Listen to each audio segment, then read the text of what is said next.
Hi all. Today I'm going to speak about something totally different. I'm going to speak about this cover and I'll put it up behind us now. What is the story about this step? Join me and learn about this in this episode of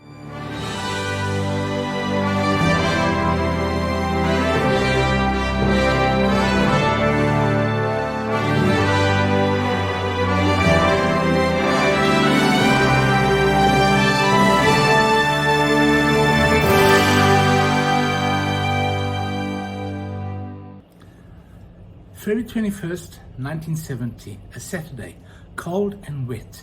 Flight 330 took off from Zurich Airport towards Hong Kong with a stopover in Tel Aviv. A few minutes after takeoff, all of a sudden, boom! The flight exploded. What happened? There was an explosion on board, a letter bomb. The co-pilot said, "Hell, 330 is going down!" Goodbye, everybody. And that was the end of that tragic story. Everyone on the flight died.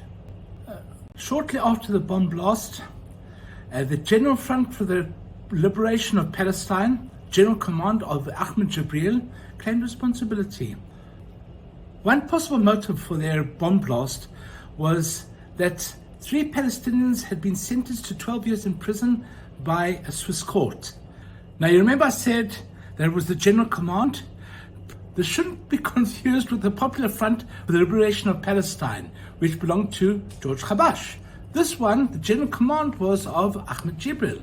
Ahmed Jibril recently passed away about a year ago.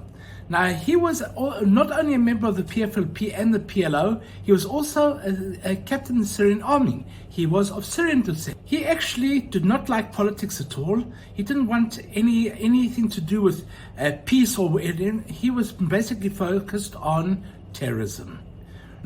Now, as a result of that crash, that letter bomb, all mail intended for Israel was sent by sea mail, surface mail.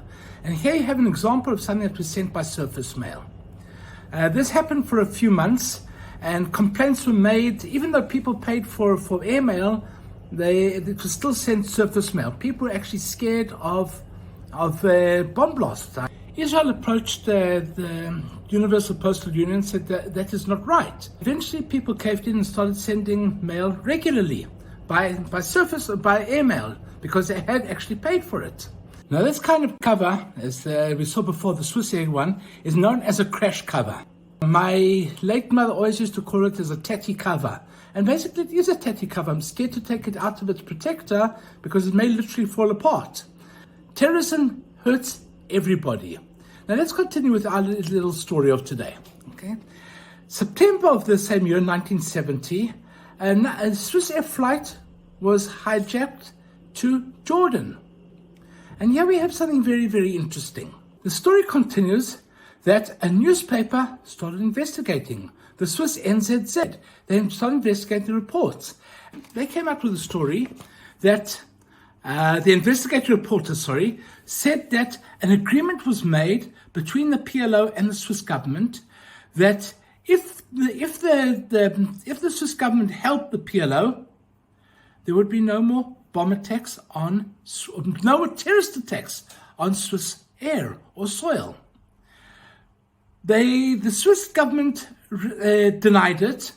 They investigated and still denied it. Whether it's true or not, I do not know. But the fact of the matter is that since then, there have not been any terrorist attacks on Swiss soil. Now, over and above that, according to the same reporter or the same report of the newspaper, the Swiss promised to use their diplomatic clout to help the PLO diplomatically. But 4 years later, Arafat appeared at the UN. Today I come bearing an olive branch and a freedom fighter's gun. Please do not let the olive branch fall from my hands. Repeat, do not let the olive branch fall from my hands. A very inspiring speech. Who knows, maybe it was because of the Swiss diplomatic clout. The fact of the matter is that barely 4 years later, Arafat, a known terrorist, was met at the UN and the PLO became a public figure. That's all for today. Thank you for listening. And please, a friend of mine said when I reach 200 subscribers, he will take me out and buy me a drink. So please help me subscribe and don't forget the button. Bye for now. Ciao.